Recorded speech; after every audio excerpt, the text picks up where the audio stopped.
উত্তৰ পণিপাতে কৰিব গ্ৰহণ।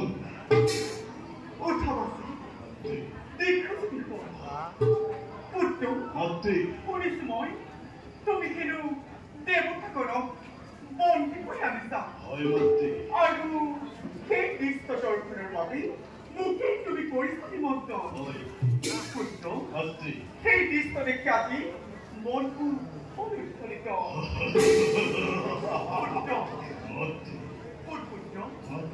আজ তোৰ মাতৃহীন হৈ পৰি গ'ল পুত্ৰ সন্মানে বন্ধু মুক্ত করতই দেবতা করো শিরকৈচ্ছ জল বিপুল অসম্ভব মাত্রে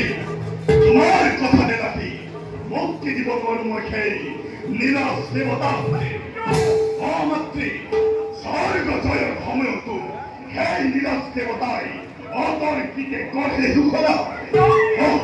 যেতিয়া তোমাক মাত্রে হিৰণ্যক্ষমিৰে কৰিছিল হৰণ তেতিয়া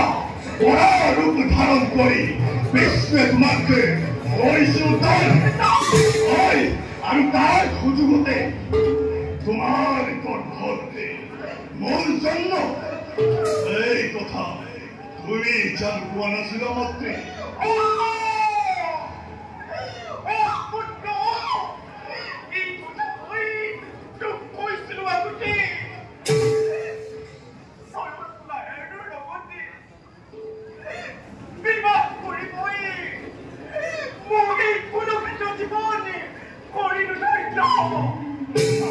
নাই মাত্ৰে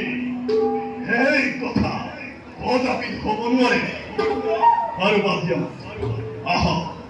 তুমি মোৰে ৰাজসিংহাসন গণগ্ৰহণ সেনাপতি লৈ আহা সেই দেৱতাকে এই ৰাজসভালৈ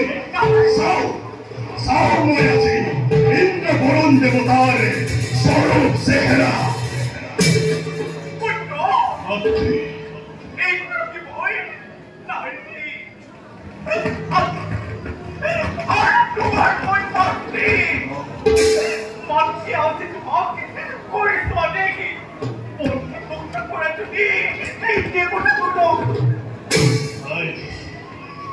নাই নকৰে এক কথা মাতৃ এই আমাৰ প্ৰতিশোধ দেবতাৰ দেখুন নৰকৰ যন্ত্ৰণা কিমান ভয়ংকৰ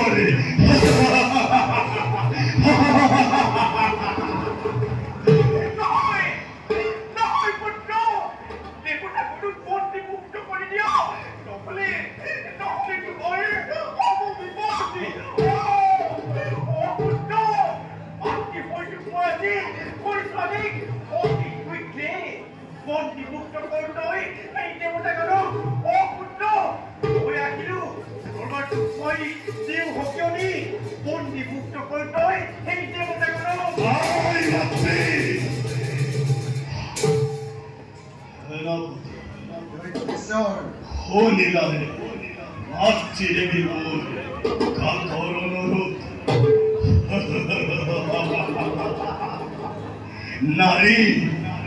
নাৰী সঁচাকৈ